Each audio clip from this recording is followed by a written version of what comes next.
দেখতে অনেকটা সাপের মতো হওয়ায় মাছ হিসেবে একে অনেকেই অপছন্দ করে থাকেন, কিন্তু জানলে অবাক হবেন কিলবিল করতে থাকা এসব মাছ যেন সোনার চেয়েও দামি। আকাশ ছোঁয়া দামের এই মাছগুলো হলো জাপানি ইল। জাপানের আঞ্চলিক ভাষায় যার নাম অ্যাঙ্গুইলা জাপোনিকা। শুনতে অবিশ্বাস্য মনে হলেও 2018 সালে জাপানে এই ইল মাছের প্রতি কেজি বাচ্চা ইলের দাম উঠেছিল 41 লাখ টাকারও বেশি। আর জাপানে প্রতি কেজি পূর্ণবয়স্ক ইল মাছ বিক্রি হয় $250 মার্কিন, অর্থাৎ 30,000 টাকায়। শরীরকে চাঙ্গা রাখতে আর নিজেদের যৌবন ধরে রাখতে জাপানিরা এইসব ইল মাছ খেয়ে থাকেন। এটি বার্ধক্যের লক্ষণ কমাতে সাহায্য করায় পুরো জাপান জুড়েই রয়েছে এর ব্যাপক চাহিদা। জাপানের মানুষ হাজার হাজার বছর ধরে এই জাপানি ইল মাছ খেয়ে আসছে। জাপানে এই ইল মাছের ব্যাপক চাহিদার কারণে এখন বাণিজ্যিকভাবেই ইলের চাষ করা হয়, যদিও ইল মাছের কৃত্রিম প্রজনন তৈরি করা এখনো সম্ভব হয়নি। ফলে চাষের জন্য নদী থেকে গ্লাস ইল হিসেবে পরিচিত ইল মাছের বাচ্চা সংগ্রহ করা হয়। মূলত এই গ্লাস ইল সংগ্রহের প্রক্রিয়াটি অত্যন্ত কঠিন ও ব্যয়বহুল, আর এ কারণেই প্রতি কেজি ইল মাছের বাচ্চা সাধারণত 30 লাখ টাকায় বিক্রি হয়। এসব ইল চাষ করে খাবার উপযোগী করতে প্রায় 1 বছর সময় লেগে যায়, যার ফলে ইল চাষের সবচেয়ে বেশি খরচ হয় এর খাবারের পেছনে। ইল মাছের খাবার তৈরি হয় মাছের গুঁড়ো, গম, সয়াবিন গুঁড়ো ও মাছের চর্বি দিয়ে। ময়দার খামির মতো দেখতে আঠালো এই খাবারগুলো দিতেই মাছগুলো হামলে পড়ে খাবারের উপর।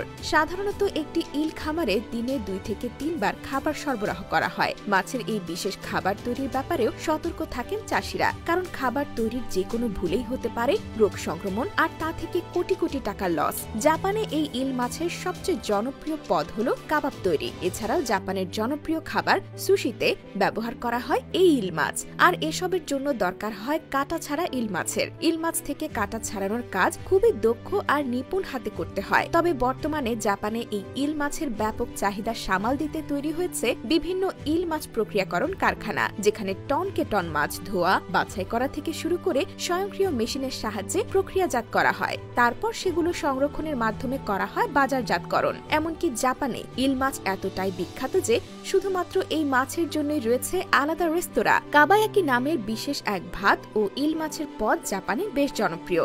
এক বাটি কাবাব ও ভাতের দাম বাংলাদেশি টাকায় প্রায় 10,000 টাকা হতে পারে। এমনকি জাপানের মানুষ এত টাকা খরচ করেও এই ইল মাছের স্বাদ নিয়ে থাকেন। তবে অতিরিক্ত চাহিদার কারণে বর্তমানে জাপানের এই বিশেষ মাছটি হারিয়ে যেতে বসেছে, কারণ জাপানে একটি বড় আকারের ফার্মে প্রতি বছর গড়ে সর্বোচ্চ 30 টন ইল মাছ উৎপাদন করা সম্ভব। সংখ্যার হিসেব করলে বছরে 1,50,000 ইল। এদিকে জাপানে বছরে ইল মাছের চাহিদা প্রায় 100 টন, যেখানে জাপান কেবল চাষ করতে পারে 30 টন।